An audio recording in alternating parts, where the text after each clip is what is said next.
Good evening. It is now 6:30, so we'll start the Committee of the Whole meeting for Tuesday, April 14th, on time for a change. Please call the roll. Alderman Strelchak. Here. And there's our tornado siren. Yep. Tornado warning. I'm the only one. I vote aye. I can't hear. Well, we should, Well, I can't help you there, my friend. You gotta go down. we kind of have to go downstairs, don't we? Yes, In we the do. interest of our safety and the public safety. It's green. So we'll suspend briefly the meeting and go to the basement. Oh, Well, I'm joy. here now. Hopefully I'm here later.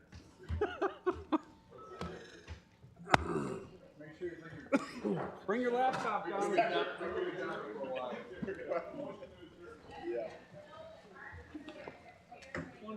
Where is the beer? Staircase on each side of us. Does anyone Uber Eats beer?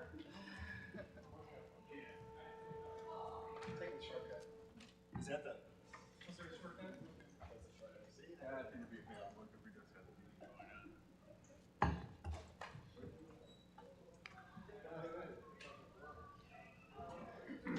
Who's the designated survivor? What a fun night. I can't tell if that's the right color out there, if these windows tinted a little bit. I think there is some tint, though. Huh? It does, right? Like, I get it, that it's a little more green than what it typically would be, but. So we'll remember this.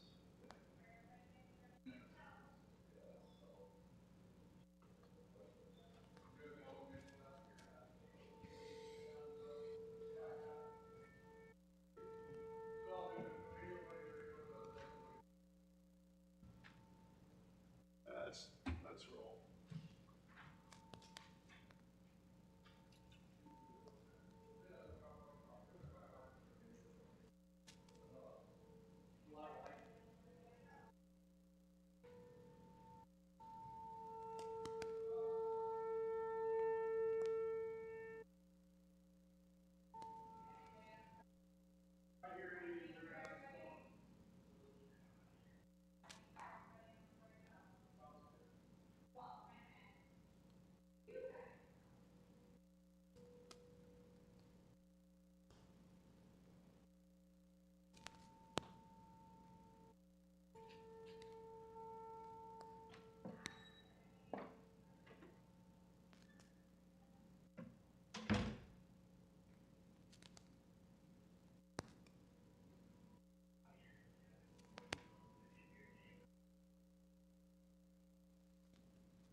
Yeah, it's gonna be nasty for the next hour. This one's bad too. Well, okay, where's, Goes down. Yeah, we're gonna. We're gonna swap with the other one. Hey, Kelly, are you there? I'm not gonna put up with this stuff. Excellent. We're coming back from our tornado warning. it's just like, I can't, futz around with it anymore.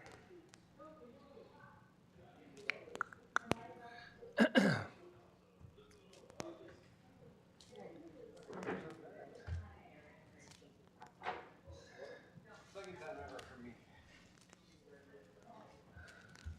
This one wasn't even a real one. No. Look at one that I was doing, I covered council meetings in front of them. And they had a tornado that went through probably a mile and a half south of the city hall. Wow. Plenty of space.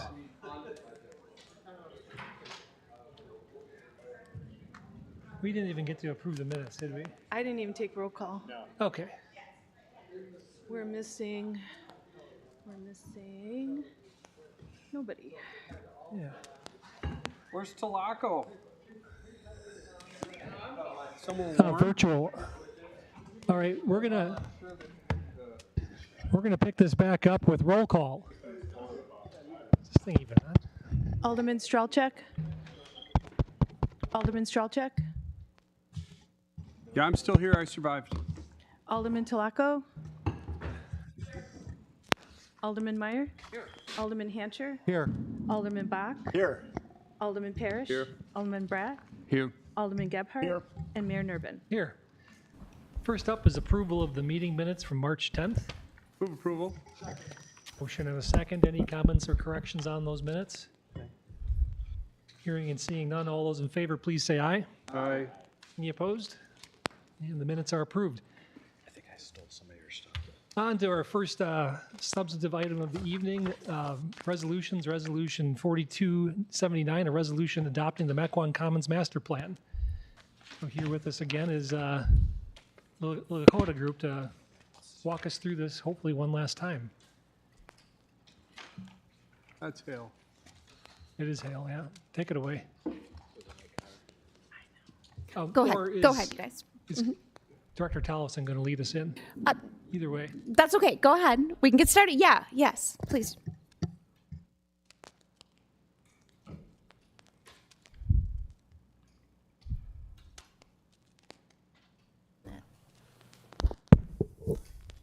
Thank you. Good evening. Believe it or not, it's not the first time I've had to do that at a different city when a tornado was outside or other. Appreciate you guys having us back. We're excited to present a refined plan for Mequon Commons for the master plan. And tonight we're going to focus on the things that were modified from our last discussion. And talk about phasing and hopefully wrap up into a point where we can have a conversation about where we are and where we've been. Oh, wow, what's that? Maybe just do that. Yeah. So I'm going to start here at the revised plan, which is kind of getting cut off a bit, but hold on. It's not reading the text style. That's what that notification is Okay. about. That's okay. There's a way to maybe get this to you in a different program. Sorry, bear with us 1 second.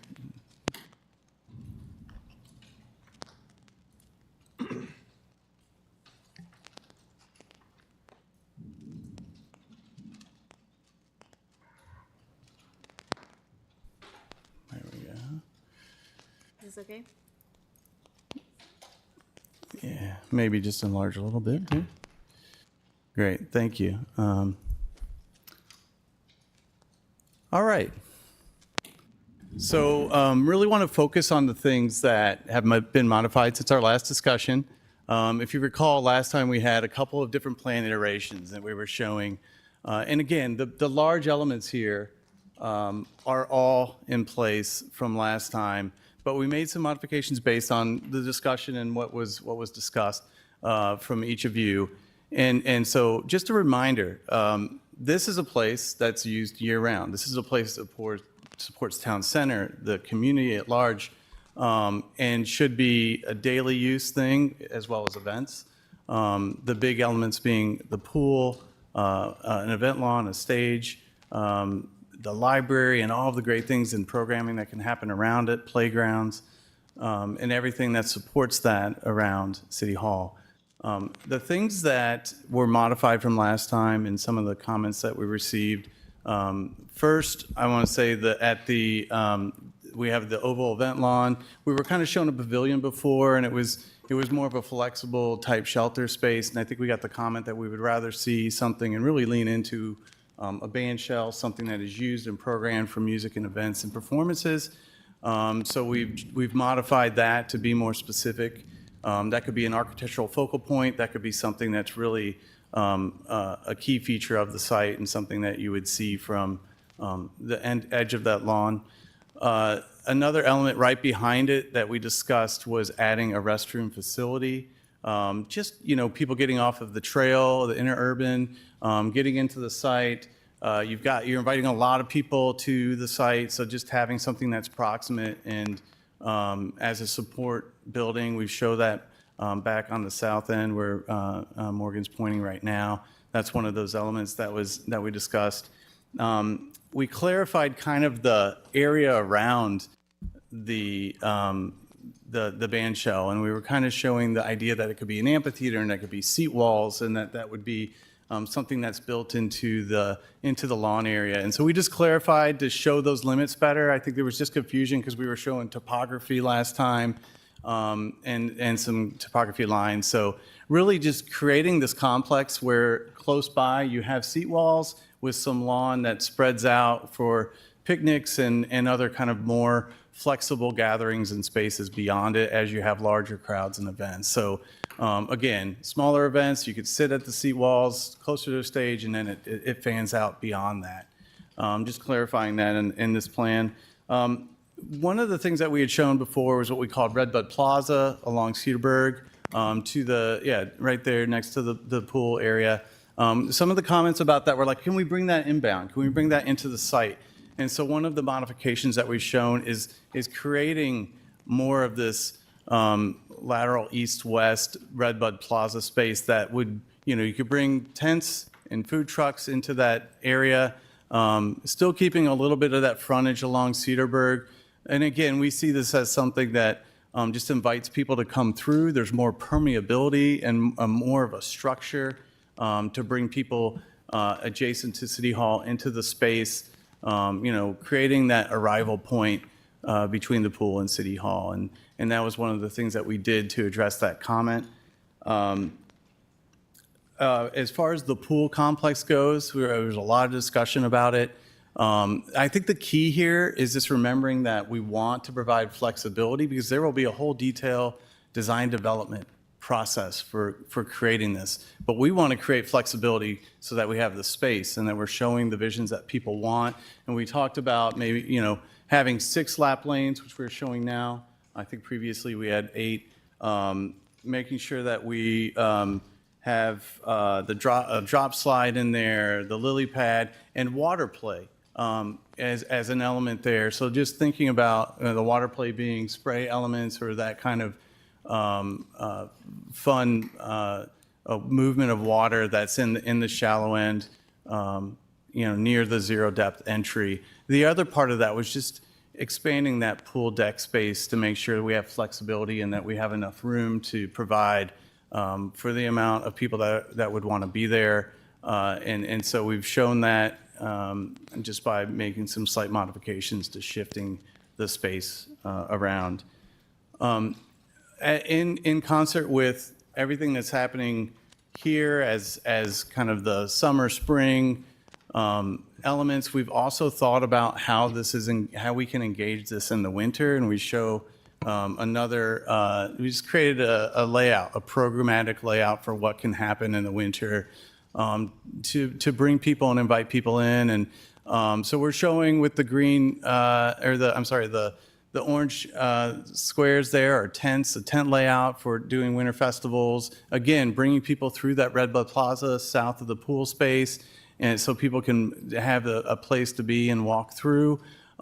Showing how you could do a temporary ice rink on part of that lawn space. And we've done this where it's real ice or even temporary fake ice, synthetic ice, where they actually put these panels together. And it's something that some communities are going toward because it's less infrastructure. So just the consideration of how that might lay out with warming tents and concessions and things that, hot chocolate and all the stuff. And then, if anyone watched the Olympics, you better have some curling. So we show how that lays out. You have rubber matting, all the things that go with it. We just completed a project that had all of these elements in it. So we kind of understand how that works. And then, we just show where other elements might be in this winter layout for warming or, engaging at the library and having, where you can have hot cocoa and you can have little things happen. I think the big thing here is making sure, understanding that we've thought about how this happens year round, and how there's flexibility in scaling up. And you guys are doing a lot of great stuff along Cedarburg, but I think if you had this space, you would be able to scale up into the commons and really invite the broader community at a bigger scale into the site. Yeah. Oh yeah. The one thing we showed, because we were asked, like, what would you do with the pool in the winter? And we talked about, what is it, something cool that you could do some LED lighting displays or something that kind of like changes or glows or makes it like interesting. And it was just one of the thoughts that we had, and that's why we show that kind of color there. One thing that was brought up last time is creating almost like circulation paths, and we had it in there, but it was easier to show, highlighting it in a diagram, the different paths and loops that we might have throughout the site, and just showing, it's modest, but you could have almost a half-mile loop if you go on the orange track. Those types of things are interesting for people if you're coming to just do exercise, you're inviting seniors or people nearby so they know, here are the different things that you could do on site. Here's how it's all connected with the circulation system, going around the library, through the native plants, and getting people around and reminding people that this is for daily use again. There's benches and there are other little seating pockets and things that we're showing in the plan that would really add the value to the space. And then just this is an events layout that we're showing, again, showing how we can scale up. Hopefully you can hear me over the hail. Showing that we could scale up beyond the Cedarburg entrance, how we would use Redbud Plaza to get more tents. And then if you had them around the oval, how you could get more tents around the oval and create really a larger event. And I think we showed total, is that 80 is the total? Total tents. So we show 80 tents in the diagram. And again, it's diagrammatic, but it gives you a sense of what the scale would be.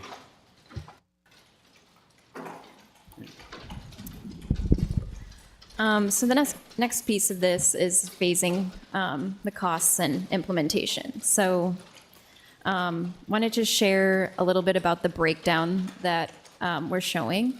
The entire master plan we broke down into 3 main phases. The first phase being the pool, Redbud Plaza, and the City Hall entrance enhancements. The phase 2 being the oval lawn, inclusive of the stage, the restrooms building, and the south site activation. And phase 3 being the playground enhancement and the north site activation around the library.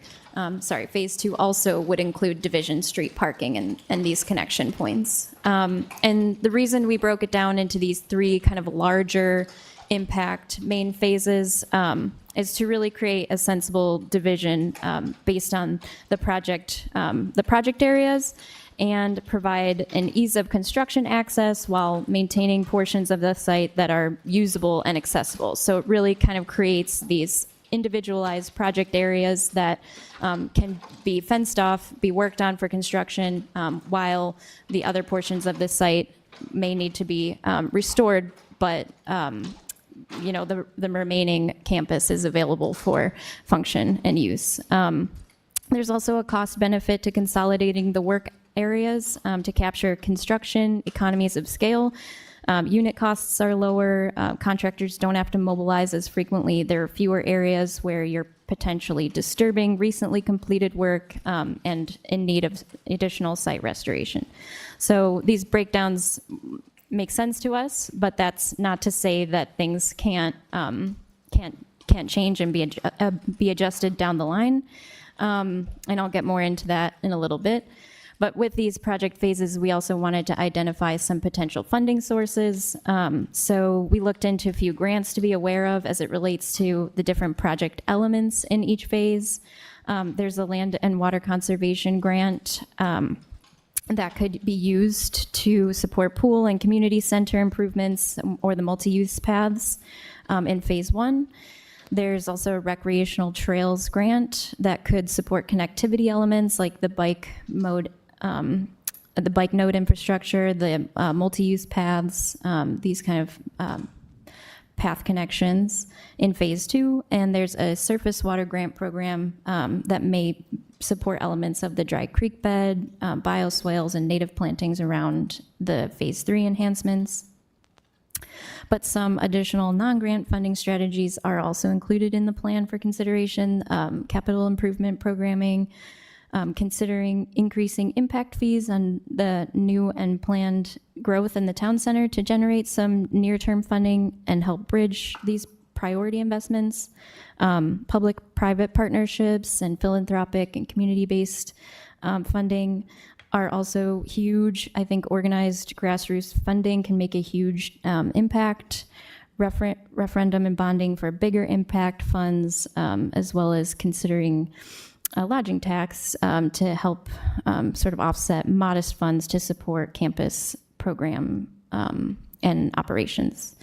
And then we'll talk a little bit more about what the costs are as it relates to each phase.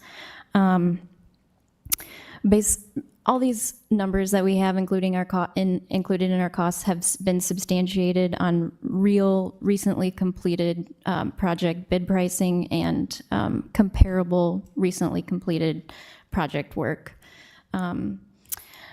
Phase 1 total project costs is at $12.1 million to be implemented over the next 3 years. So for each of these, we also gave an implementation timeline guide for a total implementation timeline of 8 years.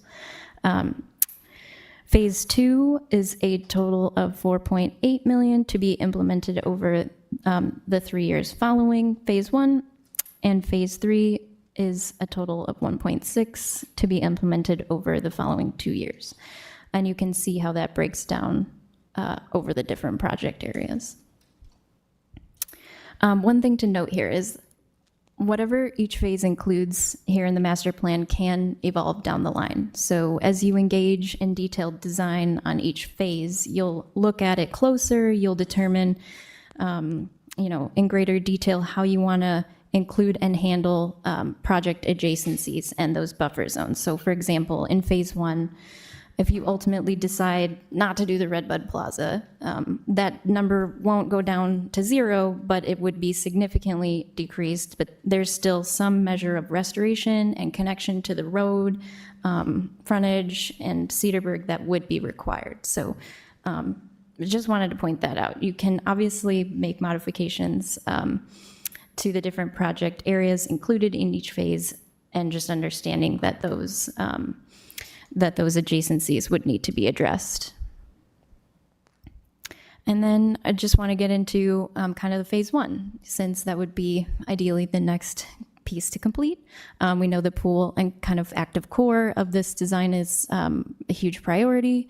So just wanted to land right here on phase one and kind of take a look at, again, the major components included, that new pool that's larger and facilitating some of these key play areas that we heard from the community. There was an interest for the zero depth entry, the lap pool, diving board, slide, the lounge and picnic lawn that we incorporated, and having that flexibility in the pool deck space to accommodate those uses and make sure there's kind of comfort and right size for your community. The outdoor dining and concessions tied to this new support and community building, with potentially the adjacent Redbud Plaza in a narrowed, but then elongated through the site configuration and the City Hall entrance. And that's where I'll land here. Open it up to any questions or comments. Quick question. Staff. Alderman Strelchak. So we've got 0 to 3, 3 to 5, and 5 to 8 years on the horizon. What was the purpose of spreading that out? That's, great that we have that option, and that's of something of consideration, but why that long of a time span? We were just thinking about the realistic timeframes for design and construction for this scale of project. I think it could get reduced, but 3 years usually gives you a good buffer to get it fully designed and built in about that time frame. It's a starting point. Ultimately, we're in control of exactly what gets built and at what pace. So I guess while we have the experts here, I guess my question is, if we wanted to accelerate that, what, if anything, would there be some economies of scale where we might see some cost reduction or present value of money savings type deal? Yeah, I think if you were to do the whole project at one time, I think you would. Like, there's an economies of scale for sure to undertaking that. You have one mobilization, you've got essentially one general contractor that's managing that project. And we had a similar situation where we did a master plan, community Bourbonnais. We had it broken out, and they decided to do the whole thing, and it ended up being a quicker time frame from, basically it was 3 years from design to construction and opening, right? For the whole thing, like similar scale and complexity of things. So yes, you could. Yeah, just from a funding standpoint, I'm kind of looking over at city staff. We've typically borrowed over a 3-year period. Looking at the pool, which I obviously would love to have as phase one, but then you're moving all that dirt in phase two, which is it's west of the pool, and the wind comes out of the west typically, so it's gonna blow all that dirt into the pool. And then phase three over by the library, it'd be nice to settle on in the short term on some grand opening type option, but open for discussions. Curious to see what the other aldermen and alderwomen have to say. Alderman Bach. Those cost estimates were today's dollars, or did you incorporate, it's just today what it would be? So obviously those are going to be higher in the future as we go forward. Yeah, just a couple comments. I think I heard that there's a separate design process for the pool. Is that right, or is this basically the design? And I think since that's going to be the first phase, again, I'm not sure we're going to need 6 lap lanes, and you're going to have these middle schoolers who are going to want to play in the pool, and you got a diving well, and so there's going to need to be some flexibility there, I'm sure. Yeah, typically, so this is a master plan. So we're allocating space, we're allocating use. We've had a lot of discussions, got a lot of feedback. I think this is a jumping way to really dive into. Typically, there'd be an RFP process. You're doing design development for whatever that phase one is. And so this is not your only chance to say what you want in the pool. I think that's a whole programming thing to make sure that as you design it, you get everything you want in it. Yeah. And I like that restroom too at the beginning. That was a good add. Now, will that shared support building restroom, is the concept for that to be open as well for people on the other side? So you've got two areas that they could use, or is that shared support just for the pool? So is it a public restroom? Yeah. The Are you done? community center. Oh, yeah, I think that, I mean, the idea is that this. Both are. There's two places. Yep. Yeah. Yep. Yeah. Okay. So that's. It could be, but the buildings yet to be designed. Right. I think the idea is that we want to make it a community place and it's used year round as much as possible. We want to get use out of it. So that's been discussed at a number of levels of what that could be.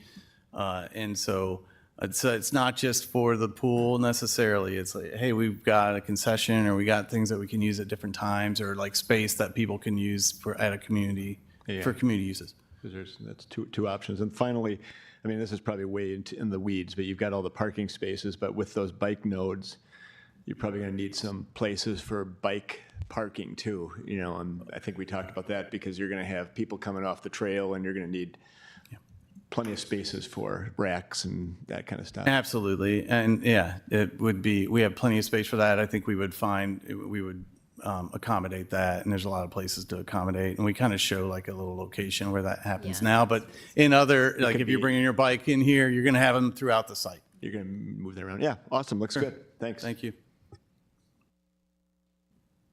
Alderman Parrish. Hey, Lakota Group, welcome back. Really happy with the end product here. I think you covered even adding the circulation patterns for the amount of distance someone's walking to the phased implementation. It's a really complete report, so I think the city did a good job selecting you. And this is probably one of the last times we'll have you back here. So for the grand Hopefully finale not. with the weather tonight, we at the finance, I guess just first of all, I love the plan. I think it's really reflective of the community's input.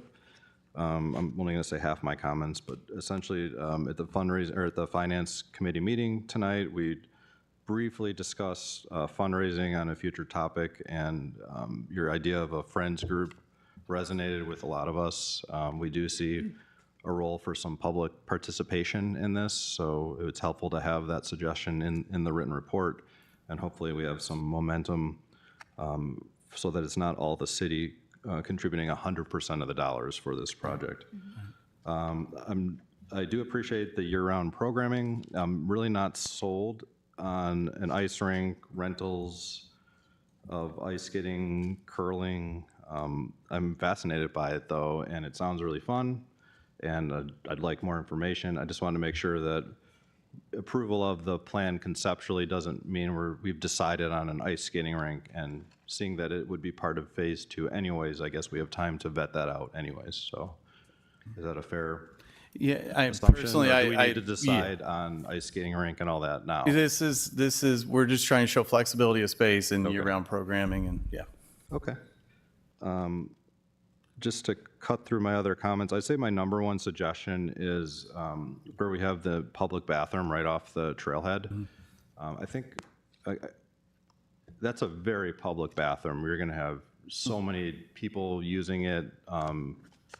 You know, you have maintenance, hours of operation concerns. I do think we need a bathroom there. So I think my suggestion would be to move the bathroom where you're showing it on spot J to perhaps somewhere closer to City Hall and spot K, and maybe even make it part of phase 1 just to get the bathroom going right away so that so it would still be available for bikers coming off the trail, but it wouldn't be so isolated where we couldn't keep a good eye on it.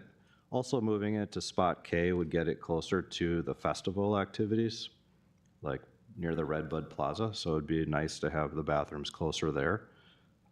So I do think we should have the public restroom for the trail users. I think putting it right on the trail is opening up a bunch of kind of topics that we could probably avoid just by moving it a little closer to the building. So that is my main suggestion, and I'm very happy with it and looking forward to hearing my colleagues' further comments.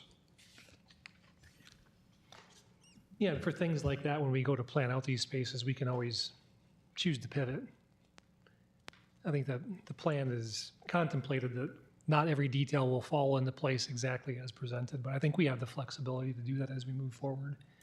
or any other changes we want to make as we progress to detailed planning on one or all of the phases.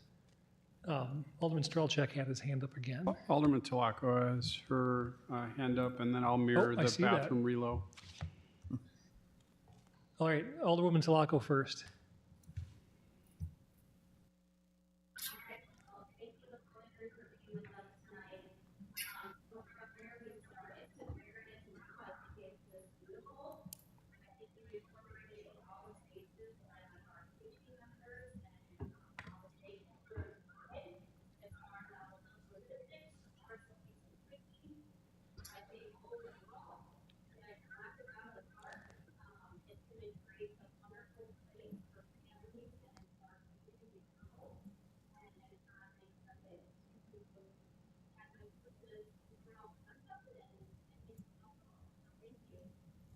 Thank you. Thank you. All right, Alderman Strelchak. Yeah, I'll just, Thanks for reminding me that there was a hand raised on. yeah, I'll be in charge of watching for it because she's my neighbor. So I'm further, I know we're going to, revamp this and everything else, but I think a consensus on a couple things like, if we want to see the bathrooms moved into a place closer, that consensus should be addressed tonight. And I agree with Alderman Parrish's position on that. With it so close to the trail, it's greatly convenient. However, we're building this for Mequon residents and visitors for Mequon, not just people that are passing by. And, being that close to the trail, we want them to come into the community to, use a facility. And I think also having them come into the campus a little bit will potentially also cut down on vandalism because people can just literally ride their bike in there, vandalize the place, and then, just move on. So I think from a safety and security standpoint, as well as just, avoiding risk of vandalism and, maybe, going out of disrepair or something like that from that standpoint, that's a really good move. I'm agreeing also with, just kind of, hey, let's see where that pulse is for the winter activities. I like them all. Like everyone here, I think we have the question is how does that get funded? You know what I mean? Because I think the ice skating rink and pavilion was at about $1 million. Definitely a really cool and great feature, and I like having that in the plan because I'd rather agree to take it out than not have had that option in the first place. So you did a really great job of telling us, mirroring what we've said in the past, as well as telling us some of the things that we might not have known. Very few groups kind of go that extra mile and do that, so I'll commend you and your team for that. And, I'll tease Alderman Parrish a little bit. We hope to have you back soon. Thank you. Yeah. And I like the fact, again, thank you for listening to mapping out the distance of, what that walking path would look like. As you get your, let's say senior walkers or anybody that wants to walk or, they're just trying to kill time with the kids at the pool, get their steps in or whatever. They know they can get in 2 miles with 10 laps, whether they got a device or not, or at least have a ballpark. Hey, I'm going to go for 10 laps today. So that just encourages activity and consistent use of the space. So, really well done and really well planned out. So thank you very much. Great. Thank you. Alderman Gebhardt. Thank you, Mayor. Great comments, by the way. Want to just go ahead and say from a high-level standpoint, I really support the overall concept on this. I like the way the individual spaces are connected. I also like the way you've gone ahead and incorporated the feedback from all the stakeholders, from the residents to the board here and others. The process has been great. I've made that comment before. I've also gotten on this particular topic a number of unsolicited calls from residents that have weighed in, just expressing how excited they are with this vision and certainly the process that we've gone ahead and driven. So everybody should be complimented for that. A couple of comments. I had a discussion with Administrator Jones here this morning, and I just want to put it on the table. One of the things, and again, love the concept, but I come back from the number side of it, right? We talked about the bathrooms. I don't know how many people looked at the numbers, but the budget on putting in those bathrooms is $600,000 because of the grade and the lift station that's going to be needed and so forth. It does complicate things a little bit, and I think we've got to be somewhat practical as we move forward, that we're looking at the financial impact and making good decisions with public funds in terms of the decisions that we're making. The other piece that I made to Administrator Jones that would be helpful for me as the pool area has expanded, and we all know that we're operating at a loss under the current arrangement of the pool.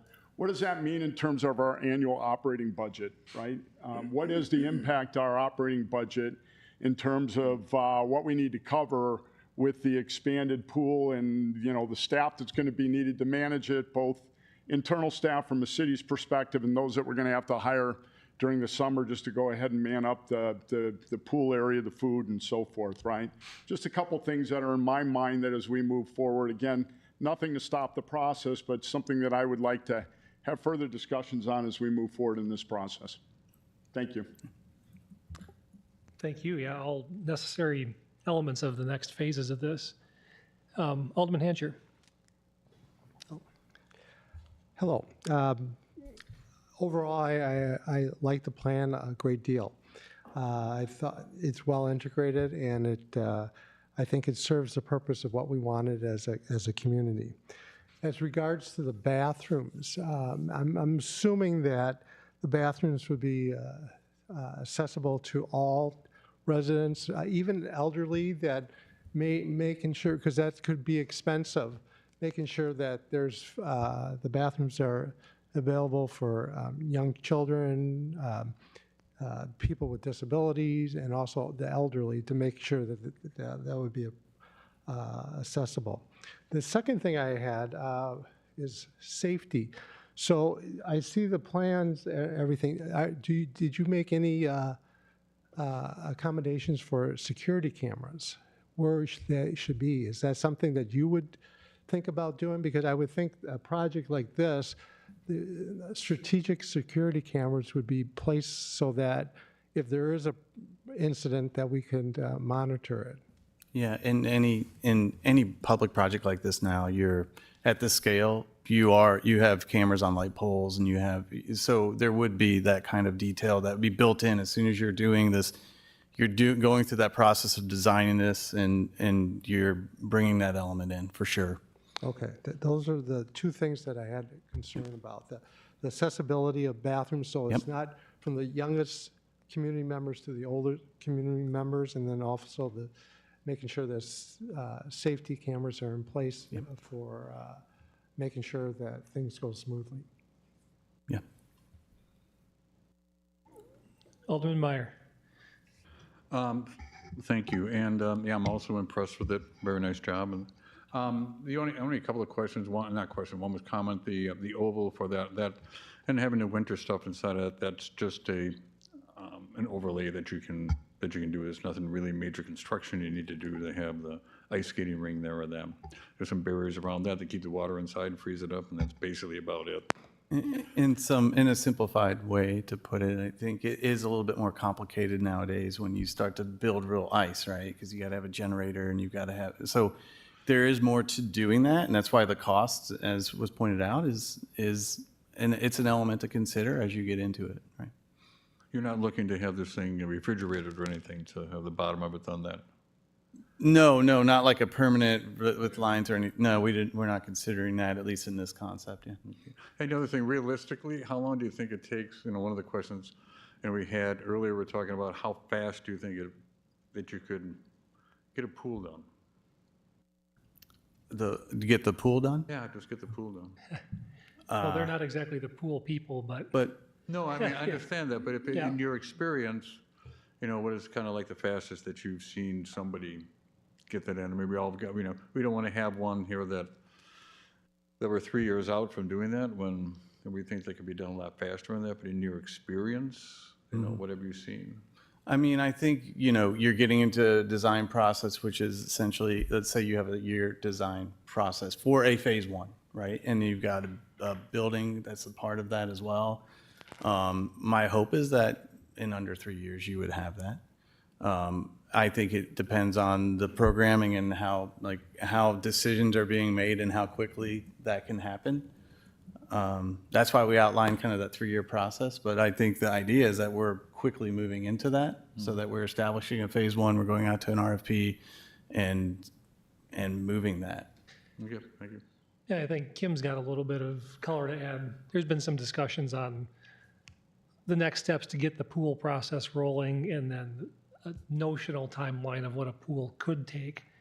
There's a thought what that could take, but there's no pool design, so it's hard to say exactly without a design. So I think we're certainly looking to move faster than 3 years, but beginning to end with the whole pool planning process and all the RFPs and the construction, could be 2 years before it's done, maybe a little less, hard to say. But we certainly need to move with some sense of urgency, because we all know the pool's hanging on, for dear life, and we've made one last substantial investment and aren't likely to make another large one, maybe if some small things break, but if something major fails, we're gonna get some tough decisions to make. Which is no surprise to anyone here, because I think we were all here when we did that.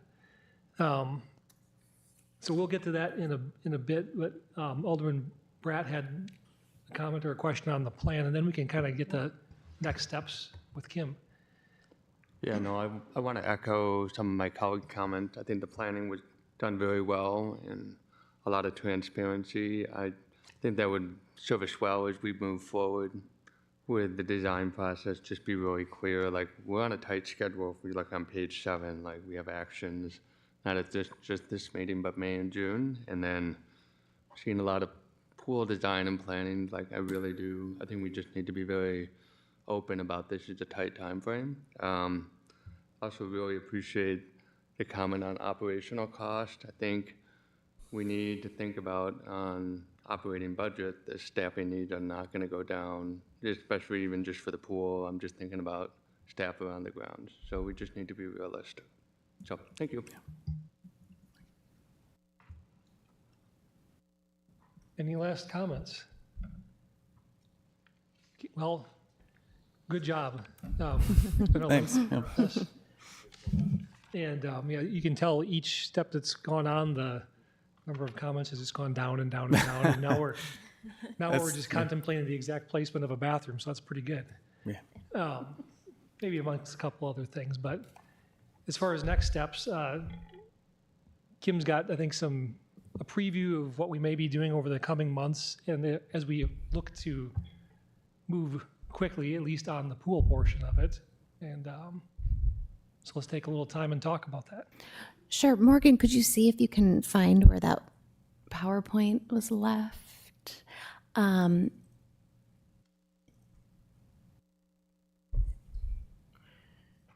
It should be on that jump drive. Yep, maybe under this. There we go. And then go to the top folder, which says CC, and then the bottom, the last one. Thanks.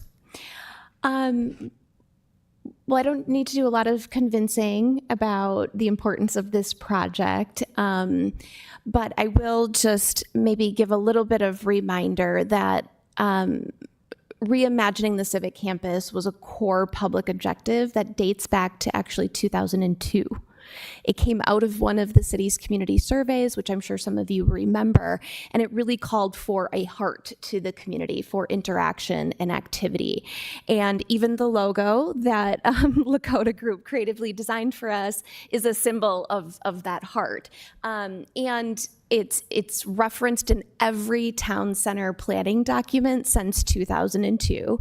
And even tonight at the Public Works Committee, I think there was a review of some of the survey comments from this past survey that talks about a walkable neighborhood for gathering and a central location. And it's really not designed to be just a central location for town center. It's meant to be a central location for the city. The reason why town center in part can be and has been so successful is because it has the baseline elements of what a community needs for a really traditional neighborhood. The river, the civic space here that's part of the campus, and the library.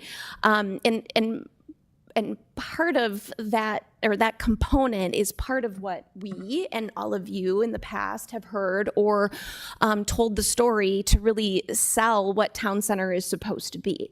And there has been a tremendous amount of investment, not only by the city's part, but private investors. That means all of our new business owners, which, I mean, most of the business owners in this neighborhood are local Wisconsin-based companies, which is a pretty cool aspect to the neighborhood. But the residents that live here, the business owners, the private investors and developers, all of our community organizations, you know, the Riverwalk was developed through a grant with the assistance of Rotary, the Mequon Thiensville Junior Women's Club. There has been a lot of time, resources, financial investment in the growth of this neighborhood. And the city has also been very conservative about our investments and have gone about it in a very, you know, purposeful and methodical way. We've been successful in redevelopment and we've been successful financially in this neighborhood through the TIF district. And now I think is an opportunity to kind of put the feather on the cap and really complete a project that is really a transformative redevelopment and civic space element for the community. And I think, thankfully for Lakota's help in creative design and leadership with all of the public engagement that was necessary to get us to this point, you know, we've got an opportunity to make that transformative project come to life. What I wanted to talk about a little bit more, if you could go to the next slide. I already kind of talked about that. You know, we talked about we actually had the phases stretched out longer. But we recognized, again, because the public interest in this project goes back 20 plus years, and given where we're at with the rest of the planning and design process, why not get to this project sooner than later?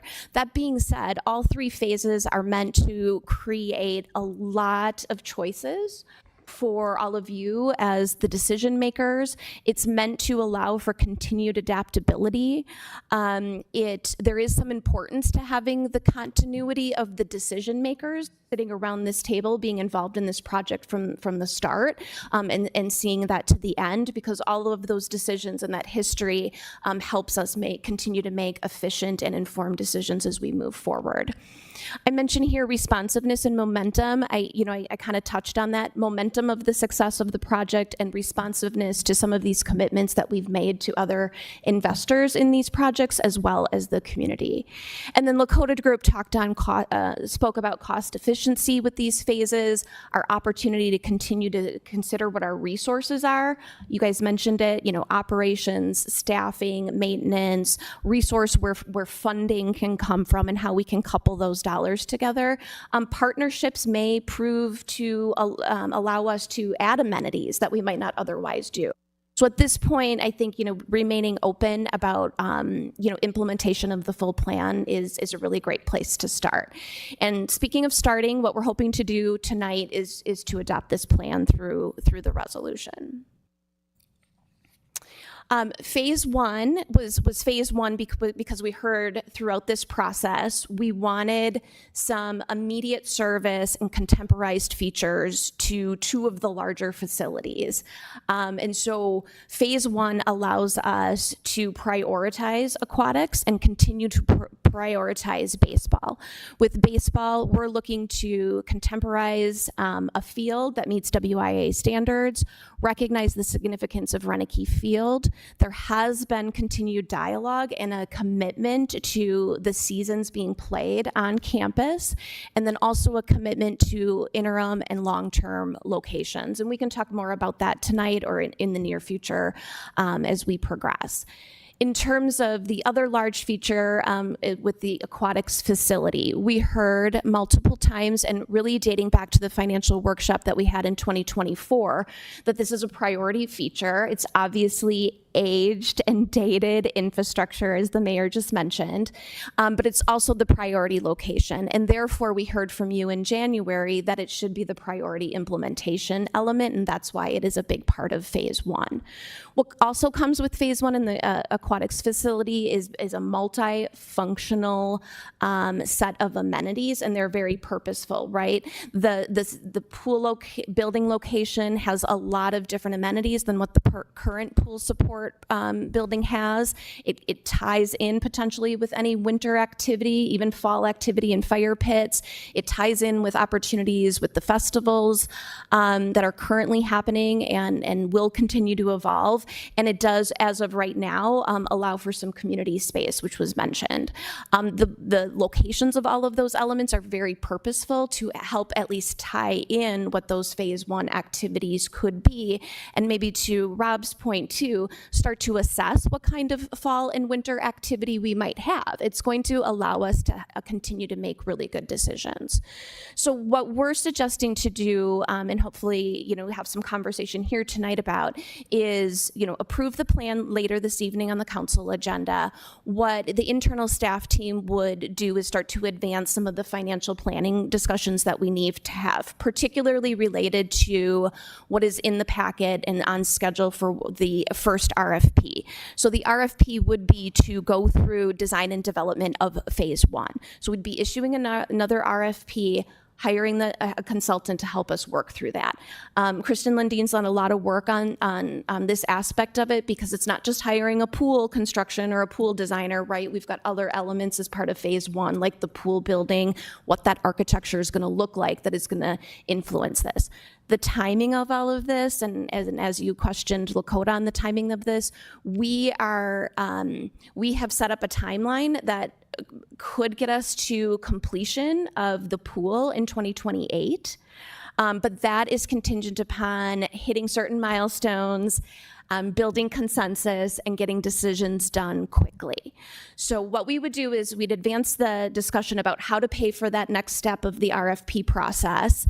We'd get that RFP out on the streets with the intent of issuing and awarding that RFP at the June council meeting. We would come back to the council next month, though, and talk about what our sources are for paying for that process. And then we would be able to better outline what that not only the RFP design and development process timeline would take, but then we would start to be able to outlay for you how realistic it is to get the pool constructed in a certain time frame while maintaining other services on the campus and getting the pool completed quickly. Alderman Gebhardt. Thank you. I just want to make sure that I'm hearing this right. So you're looking for approval of the plan, okay? But what I don't understand is, are we asking in the RFP for a company to come in and design it the way it is? Or are there still going to be conversations around what the finished product is going to look like? And so let me put some context on that. We started with a pool talking in terms of a budget around $5 to $6 million. Now we've gone from a pool with all the bells and whistles on it and a nice facility to go with it at $4 million, and we're up to $12 million, right? And so I guess what I'm asking for, just so I'm clear on my expectations, I mean, is that still open for discussion in terms of what that design is going to be, how big the building is, some of the features? Or is that all pretty well locked down at this point? That is not locked down. So to your first question, both need to occur. That next phase of the RFP is to have someone help us refine the design elements of whatever we decide phase one is. Okay. So we're gonna start to detail out whatever falls within the boundary of phase one. And again, this group will have a lot of choices about what's included, in everything down to those specific elements regarding the pool, what the scale and amenities of the pool building need to be, whether Redbud Plaza is the baseline infrastructure and there's opportunity for fundraising or donations to really elevate that design. Phase one also includes, ADA accessibility to the front plaza here. We have choices about when to execute that as well. So that next process to just really sharpen the pencil on what those amenities are going to be. And continue to have an eye for, layering features into phase one after the fact. It doesn't have to all be done immediately, and especially if there's a choice to advance some of the phases and cut down on the overall time frame for implementation. Thanks for the clarification. Alderman Bach. I have a question that's kind of tangentially related, but maybe bigger picture. At these financial meetings that we've had for the last couple of years, we've talked about, I think, the pool. We've talked about some sewer things. We've talked about public safety. I don't think we've talked about baseball. So my question is, I'm assuming at the upcoming meetings, we're going to talk a little bit about that and how to prioritize that and how all this kind of fits together and the costs and how far you can stretch the rubber band. So, because we've got all these big projects out there and the costs have, gone up, as Alderman Gebhardt has said. How are we going to look at all of these projects and bundle them and plan appropriately? Because they're all important. So Alderman Bach, to your question on baseball, I would direct your attention to the screen and just recap quickly that staff has been working with our community partners to identify long-term options, both in the near term, the midterm, and the long term for the future of high school baseball. A year ago, we took a tour of the city and looked at several locations where high school baseball could go, potentially, either in the midterm or the long term. As Director Tollefson pointed out, we're looking in the near term to host baseball here on site through this season and next season. Midterm, in 2028, when we anticipate opening the pool, we would look to Schmidt Field, which is currently a facility used by Homestead High School for JV and freshman baseball, and one other site for games and other practices.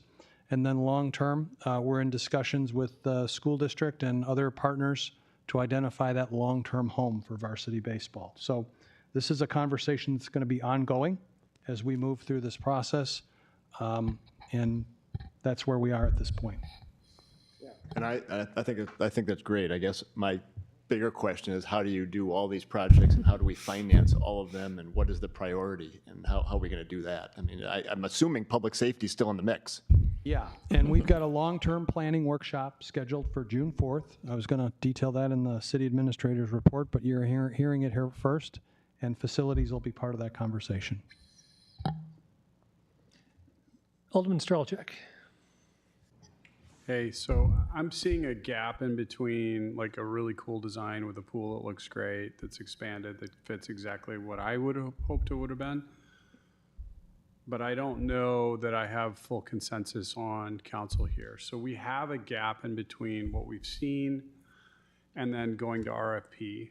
And as we've done before, we've gone to RFP and it kind of has come back close, but maybe not quite. There's a gap in there on the what we don't know, or what we don't know that we could have, or even just broad budget ideas as to, maybe what a pool, if we shrunk it 10%, could we save annually, or, could we save $1 million? And it would be, that much smaller with a just noticeable difference. I understand how pool life works. I mean, I've stated here multiple times, I was a lifeguard. I was actually certified in this pool. Lifeguard certified training instructor, and then, worked as a swim coach for many years. So I've seen the intricacies of a pool where, it struggles or where it flourishes, and, kind of that, that open space. Do we need 6 lanes?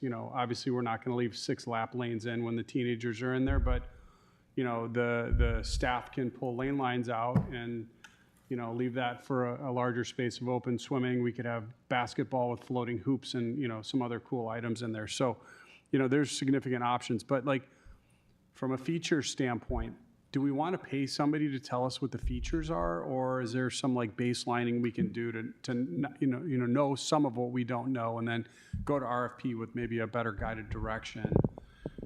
Taking that scope and making it maybe either A, a little more efficient, or B, a little more cost effective. Gray zone, and I know it's like a very broad and wide question, so, but like, we don't know if we're gonna want, like, what do people do with items for kids, and how much space do we need? Are we gonna read it, like, we could go back and forth on this for a year easily, and still not reach a consensus. Which is why I think a benefit of a consultant, that's where the benefit of the consultant comes in. And there are going to be technical ramifications to those decisions as well, particularly related to the pool, and operating implications to those choices as well. And, working through that RFP process gets us in a better position to have a turnkey set of bid documents and construction plans in order to issue what is then the next step of construction. And again, if timing is of interest, I think, the leadership role and the efficiency and process that consultants can help with, tag teaming with staff, probably proves to be beneficial from a timing standpoint. Yeah, and and I talked earlier today, if you need a guy to chase down some of what we don't know and work with staff to work on some reporting, I would raise my hand and volunteer my time to. Yeah, we could benefit from a volunteer or two to shepherd that process. And I think Director Tollison's right. Having a pool design professional involved with that will make it go a little easier. I mean, we've got a good conceptual plan, but now we're getting down to real brass tacks decisions. Yeah. I think part of the concern on aligning eyes and stomach can be handled with the way you write the RFP too. Right. We can maybe hone ask in for a on- couple of options that are based off. You don't even have to decide features. What's the best thing I can get for X, and what if I get something more like this picture, and then what's the delta, and you can start to make some decisions. Right. And if I may, I think to your point is you still want to have a steering committee of people like yourself that have knowledge of the pool elements and what has been the broader conversation. This is a baseline. Here are the things that were, from this process, what people said they wanted. Now, here's the size, here's the envelope of what we're given. Provide RFP. We want to see 3 options in schematic design that advances this, and we want to see a range from maybe it's like good, better, best, or min to max, right? And at those costs, and given this budget, right? So then you could see, hey, you know what? We could take 10% out of this, and that's gonna work for us, and that's gonna save us X. So then you know that you're working within that budget. And you can arrive there pretty quickly working with a design consultant on that. Yeah, because, what volume do you need different filtration or heating, or what volume do you need, a second heating unit or a more robust something that could cost tens or hundreds of thousands of dollars more. So, knowing some of those facts going into this is going to be really key. And then, really making sure that as we go to RFP, we figure out, maybe what kind of activities. City Administrator Jones, if I remember correctly, you were a water polo player back in the day, my friend. So, how big do we need to be for, maybe having some water polo as a, community activity where we have some things? What is the length of that? What do we need for a setup of nets? Again, considerations like this, Homestead High School built their pool, and they did a great job, and I know they had some things with the loading dock that they were dealing with. But had they gone to a 50-meter pool, they could have hosted events and swim events statewide all summer long for a long course. And they can't because it's 50 yards. So, we want to make sure that as we make this investment, that there's options and ROI without supersizing it with a moderate appetite, for lack of better words, right? I think we're all in agreement on that, but it's kind of, we're getting to the discussion on the next phase. Yeah. Which is good. We're excited about the project. So we're already talking about the next phases. We had a little bit of a rain delay, figuratively and literally, but we're about an hour into this discussion now. We still have another item on committee of the whole before we get to council. So, pardon? I want to make, did staff have anything else they wanted to bring up? And then are there any last questions with regard to adoption of the concept plan? We're getting into the details of the first phase, which is, kind of tempting, but there's other meetings for that coming up. I want to be respectful of everyone's time here. Yeah, and Kristen might have a couple things to add about the pool and timing and those logistics. But our intent would be to issue the RFP to help us do the design and refinement of phase one now. And the financial information that we would bring back in May is to talk about the funding resources to just pay for that RFP process. But that helps us stay on track with what would be an otherwise pretty tight time frame to have a pool opening sometime in 2028. So Kristen, did you want to add anything? Yes, I think everybody hit on the points, but the intent of the RFP would actually be to be able to help us move through all of those conversations and be able to provide the real world, realistic iterations of both the O&M cost and the construction cost and the impact on sizing and everything like that. So that actually is the exact intent of the RFP, being able to walk us through so that at the conclusion of that, we can say, this is what we're going to build, and then just move forward with bid docs so we can get the pool in the ground. Okay. One last, any more from staff? No, thank you. Any more questions from council? Do you need a straw poll in this committee for the concept? I think we have to make a recommendation. Yeah, okay. formally. So we're the recommending body to council, which, and we wear both hats, so. So I'll move to recommend. Motion and a second. All right. Any last parting words? If not, let's call the roll. Alderman Strelchuk, Aye. Alderman Tulako, Alderman Meyer, Alderman Hancher, Aye. Alderman Bach, Aye. Alderman Parrish, Aye. Alderman Bratt, Aye. Alderman Gebhardt, Aye. Mayor Norbit. Aye. Thank you, Lakota Group. It's been Thank you. a wonderful journey, and I think we ended up in a good spot. Thanks, you Great. guys. Good luck with your travels home tonight. Yeah, travel safely. We'll be safe. Thank you. Perhaps avoid I-43 to the south till you get past Glendale. I've heard some reports that it may be flooded. And Jack, you should maybe text your wife real quick too. We'll give you a minute or so to text your wife before we move on to the FEMA floodplain item. Yeah, she stopped. So. She stopped? Okay, it's too late for her. Thanks, but you guys. Don't get on I-43 right away. All right, thank you. So our next item is an update on where we're at with the FEMA floodplain map amendment process. And Assistant Director Jack Zader will bring us through where we've been and where we're going in the very short term here.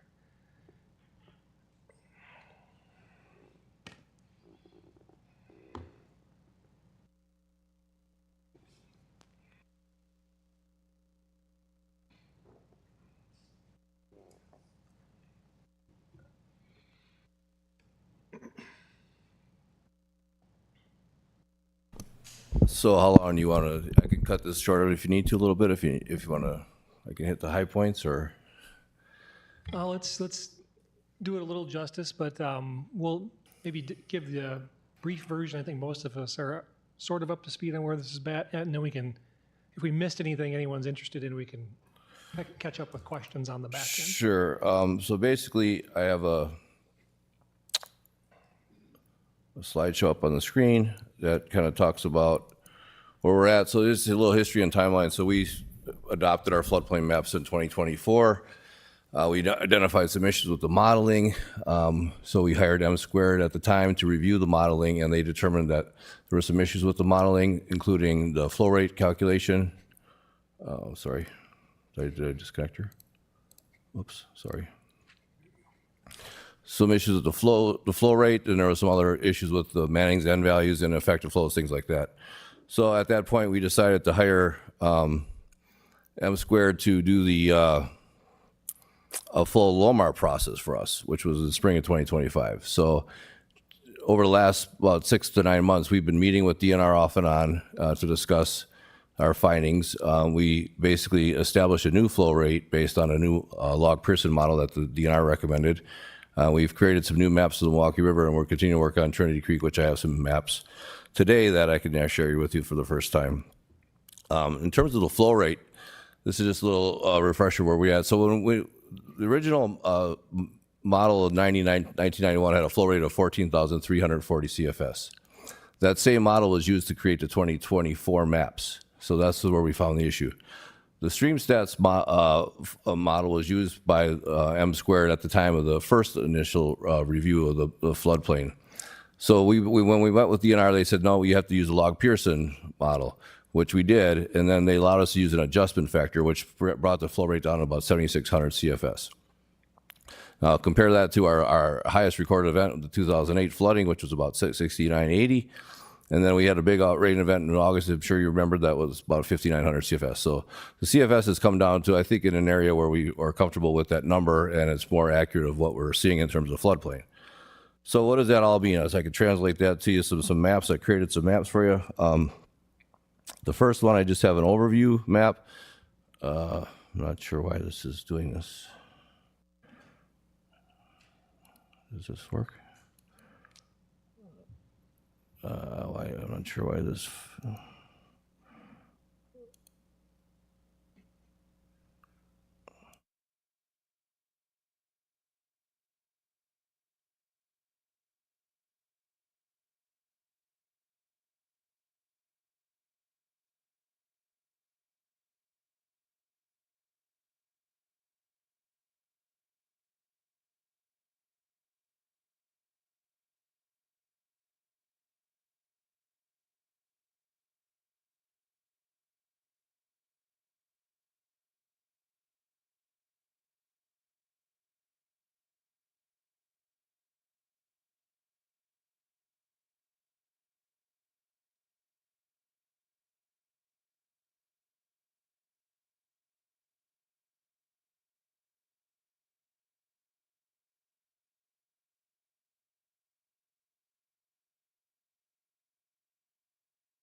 but it's still a long haul to go, but I think we're making good progress. Thanks for the expedited version of that. Are there any questions?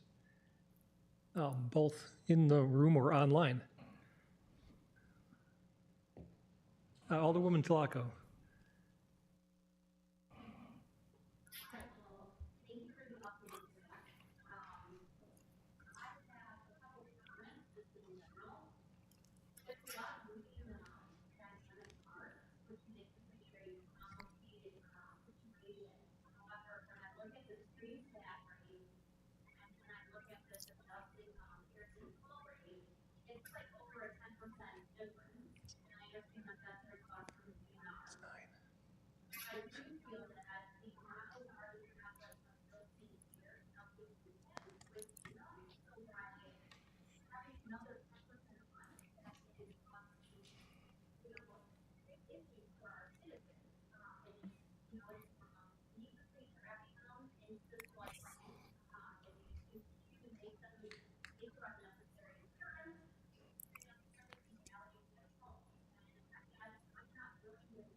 I guess I'll just state that the reason the log Pearson is a little higher than the stream stats data, and I have this graph in front of you, this was done by our consultant basically. So this looks at all our almost 50 years of data for that gauge. And you can see all the flows, the high peak flows for every year that show on here.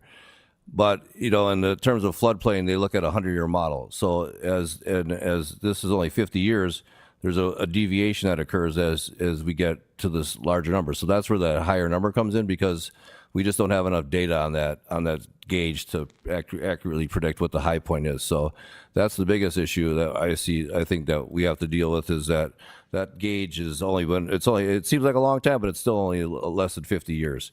And also I will say that, so this is a map I made. I actually went out the August event, which they were calling a 500 or 1,000-year event in some areas. I actually went out and we GPS located areas along the river to determine what the elevation was and compared it to the model.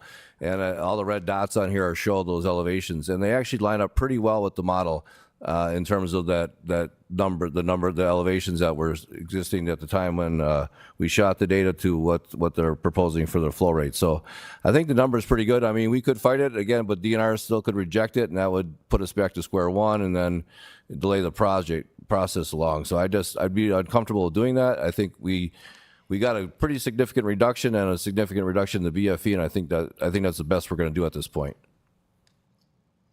Yeah, don't get me wrong, I share the frustration with the process and the numbers, but right now I think we've actually got DNR on our side, and that modified log Pearson is only 9% above the highest flow rate ever measured. And I think that the counter argument that anyone on the DNR or FEMA side would have is they would look just to the south at Esterbrook Park, who that gauge has over 100 years of data. And in the August rain event, it overtopped the ability to measure it, and they're considering giving it a new 100-year floodplain flow rate. So I just don't, we can't get off of square one if we don't have DNR on our side. And DNR is supported, I mean, DNR was actually sticking to the log Pearson until we argued a little bit more, and they accepted the modified log Pearson, which brought that down significantly from 8,000 and change to the 7,600 presented. I don't think we're going to get any more out of them. And it's still a huge victory. I don't think there's any way to make this perfect. And that's just the reality of floodplain modeling. The more you scratch below the surface, the more you find out how deeply, deeply flawed the whole thing is, but you have to stop somewhere. It's 14,340 down to, what, 7,611? Yes. That's a gigantic victory for the residents of Mequon and everyone south of us too, by the way, who eventually they'll wise up and modify their numbers. So I could go on all day because I've been fighting this for a long time, along with Alderwoman Tlaco, and I don't think we'll ever get to a perfectly agreeable number for all parties, but this is pretty damn good. Alderman Bach. Oh, sorry.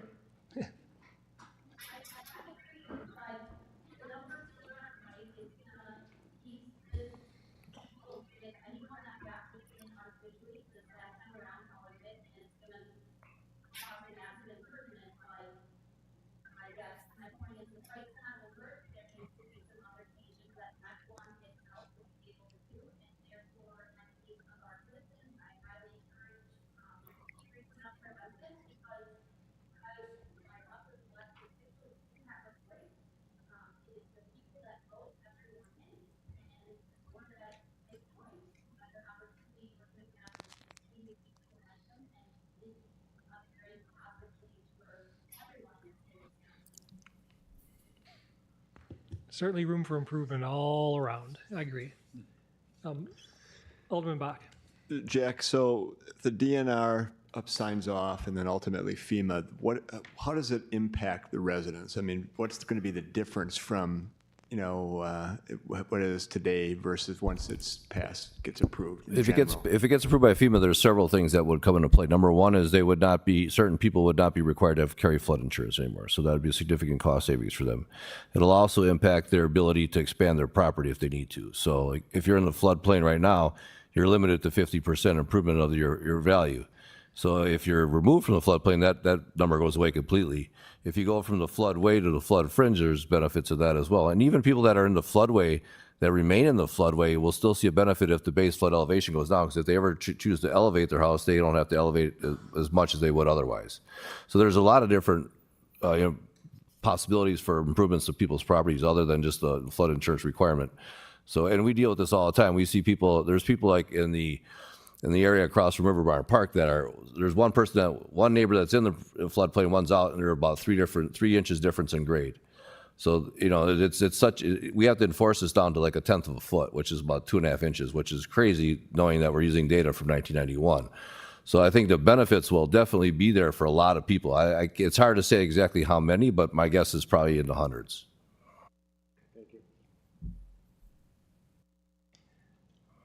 Any other questions for Jack?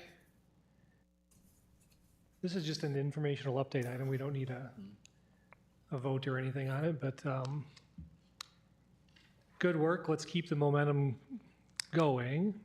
I think getting through DNR will be a lot easier than FEMA, but if it starts to become a problem at FEMA, then the letter writing campaign at the national level begins. And maybe everyone here has a role in that too. So we'll see where that process goes, but I at least think we should advance this on to DNR. Yes, we'll probably end up doing that within, I'd say, the next month. We'll submit it to DNR for, and I'll keep you guys up to date on when that, if that gets approved, and when it gets approved, and when it gets submitted to FEMA. Perfect. Any other questions? If not, we could entertain a motion to adjourn committee of the whole and move on with the evening, maybe after a very, very short break. Second. Motion and a second. All those in favor of adjourning, please say aye. Aye. Any opposed? We're adjourned. Let's take a very short 3-4 minute bio break for anyone who needs one, and then we'll jump right back to Sewer Utility District Commission.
We lost one, but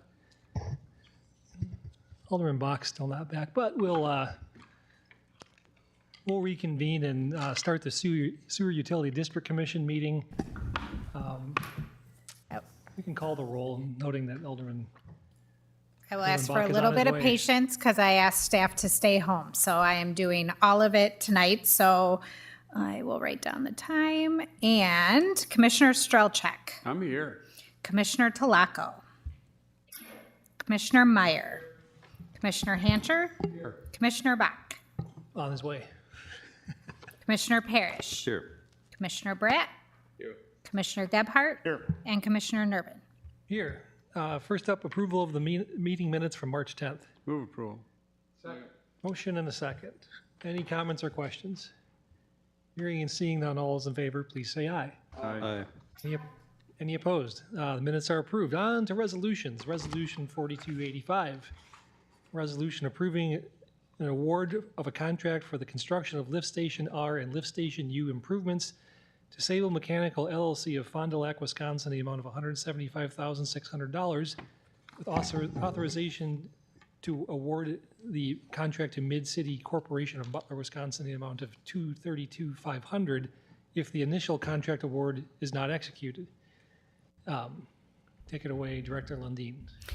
Yes, so we received multiple bids for this project. All of the pricing was favorable, but the lowest of which appears to have a bid error. After consultation with the city attorney, the proper direction is for us to award it to the low bidder.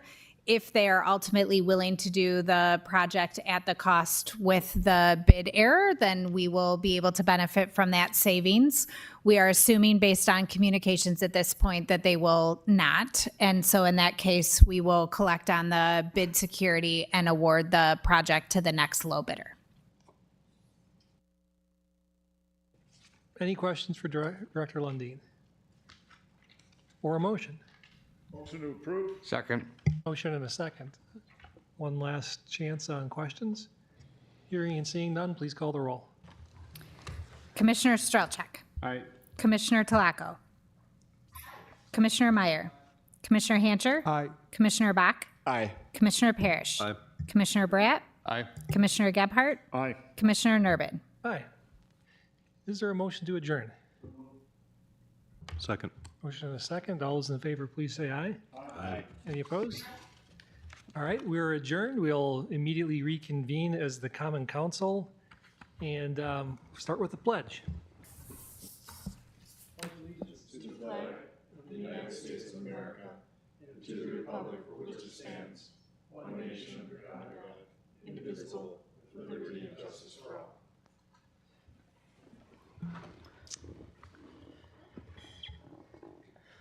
We can probably let the record reflect that everyone was here for, the sewer meeting is still here, as that only took like 2 minutes. The next item is public hearings. There are none this evening. The next item is personal appearances and public comments. Citizens wishing to address the council on any matter not on the agenda may do so at this time. If you desire to be heard on any agenda items, you may be heard when that item is considered on the agenda. Please speak into the microphone at the podium. Time limit is 5 minutes. Is there anyone here this evening who wishes to speak on any item not on the agenda? Seeing no one coming up, we can move on to public officials' reports. I don't have anything. Administrator Jones? Yes, thank you, Mayor. Just a couple of quick items. Last Tuesday, a week ago today, the brush site opened, the new and improved brush site with the automated gate. The brush site is now open 6 days a week, Tuesdays through Sundays, 7:30 a.m. to 7:30 p.m. For those residents who have not yet purchased their brush site pass for 2026, they are on sale here at City Hall, as well as the Public Works facility on Weston Drive. As I mentioned earlier tonight, our long-range financial planning workshop will be kicking off at 8:30 a.m. on Thursday, June 4th at a site to be determined. So mark your calendars. We're planning on about a half day with lunch ending up at around 1:30 in the early afternoon. We'll confirm that through the bulletin this week. And lastly, the Mequon Police Department will be partnering with our friends at Concordia University on a drug take-back day next Saturday, April 25th from 10 a.m. to 2 p.m. residents and other area individuals and parties can drop off unused medications to ensure that they are safely and responsibly disposed of. Again, 10 a.m. to 2 p.m. next Saturday at Concordia University, Wisconsin. Thank you, Mayor. Thank you. Moving on to the consent agenda, we have 10 sets of various minutes from boards and commissions or other staff reports, and one ordinance first reading. That ordinance is 2026-1690, an ordinance amending the city's zoning map within Chapter 58 of the Mequon Municipal Code from R3 residential 1 acre with CGO central growth overlay to R3/TDR transfer of development rights /PUD for the planned unit development in connection with the development of a 19-lot subdivision on 16.5 acres immediately north of 8440 West Tonjes Bay Road. This was recommended by Planning Commission March 23rd, 2026, and is a first reading. Is there a motion on the consent agenda? Motion to approve. Second. Motion and a second. All those in favor, please say aye. Aye. Any opposed?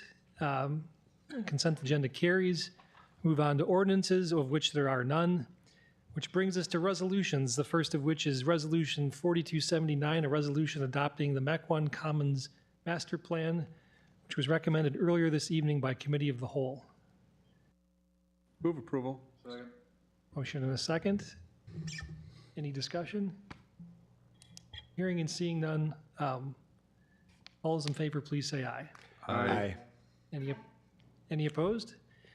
That resolution carries. On to Resolution 4280, a resolution adopting a revised forfeiture schedule for the Mid-Moraine Municipal Court, reflecting a $10 increase in applicable court fees as authorized under Wisconsin Act 113.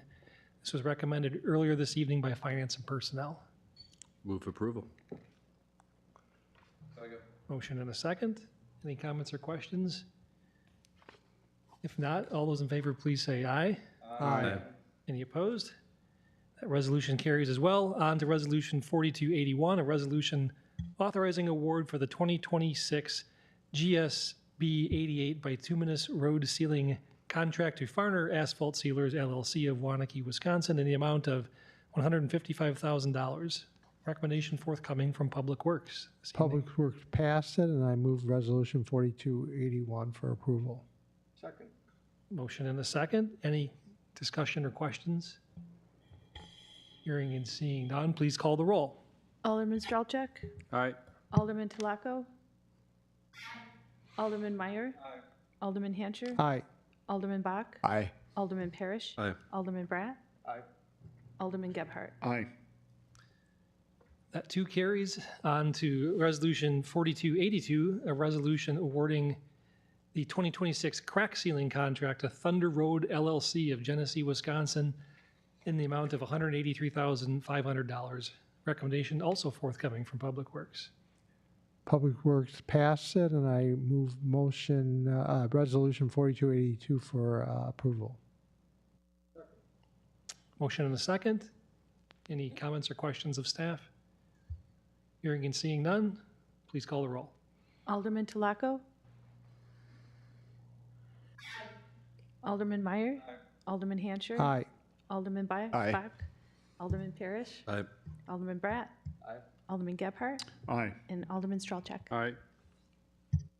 That carries as well. On to Resolution 4283, a resolution approving the following in connection with the replacement of a 2004 dump truck, a 2026 Ford Super Duty F600 chassis from Ewald Automotive Group of Hartford of Wisconsin in the amount of $55,025, and B, a Henderson Mark III dump body and hoist with related equipment from Universal Truck Equipment of Galesville, Wisconsin, in the amount of $20,206. Recommendation forthcoming from Public Works. Public Works passed the resolution, and I move Resolution 4283 for approval. Motion and a second. Any comments or questions on this expenditure? Seeing none, please call the roll. Alderman Meyer, Alderman Hancher, Aye. Alderman Bach, Aye. Alderman Parrish, Aye. Alderman Bratt, Alderman Gebhardt, Aye. Alderman Strelchuk, Aye. Alderman Telako. Resolution 4283 passes. Resolution 4284, a resolution ratifying an agreement for implementation of asset management software with Tyler Technologies Incorporated of Yarmouth, Maine, in the amount not to exceed of $47,000. There's a recommendation forthcoming from Public Works this evening. Public Works has approved of it, and I move Resolution 4284 for approval. Motion and a second. Any comments or questions on this item? Seeing none, please call the roll. Alderman Hancher. Aye. Alderman Bach. Aye. Alderman Parrish. Aye. Alderman Bratt. Aye. Alderman Gebhardt. Aye. Alderman Strelchek. Aye. Alderman Talaco. And Alderman Meyer.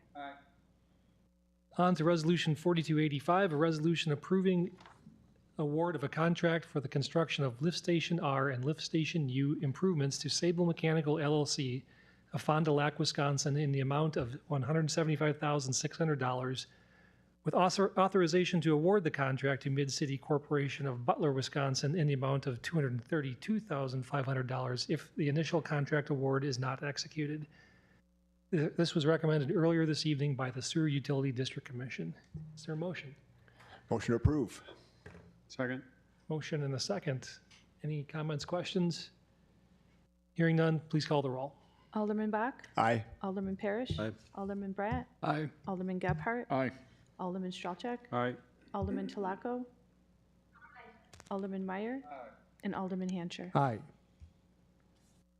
We have no specified unfinished business or specified new business on the agenda, which brings us to potential closed sessions, the first of which is Michael Kemp of 14133 North Riverland Road, associated claim. The Common Council may convene into closed session pursuant to Wisconsin statutes, Statute 19.85, Prin 1, Prin G,